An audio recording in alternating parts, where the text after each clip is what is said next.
Il est mort exactement comme il l'avait écrit. Sauf qu'il avait écrit ça plus d'un siècle avant sa naissance. Cette histoire commence en 1877. Dans un vieux journal britannique, on découvre une nouvelle de fiction. Un naufrage dans l'Atlantique. Un bateau gigantesque s'appelle Titan. Il est décrit comme le plus grand navire jamais construit.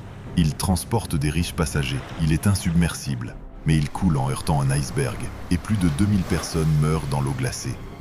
L'auteur de cette fiction, Morgan Robertson. Le titre de son livre, Futility or the Wreck of the Titan. 25 ans plus tard, en 1912, dans la vraie vie, un paquebot traverse l'Atlantique. Il s'appelle le Titanic. Il est décrit comme l'insubmersible. Il heurte un iceberg et plus de 1500 personnes meurent.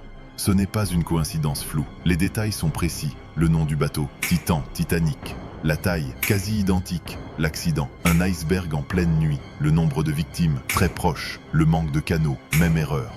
Là tu te dis, bon, c'est un coup de chance. Mais attends, c'est pas fini. Robertson était fasciné par les rêves prémonitoires et disait parfois qu'il ne créait pas vraiment ces histoires. Il les recevait, comme si quelqu'un lui dictait l'avenir.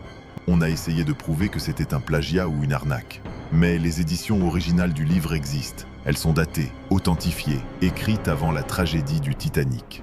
Parfois, la fiction ne devance pas la réalité, elle la prévient.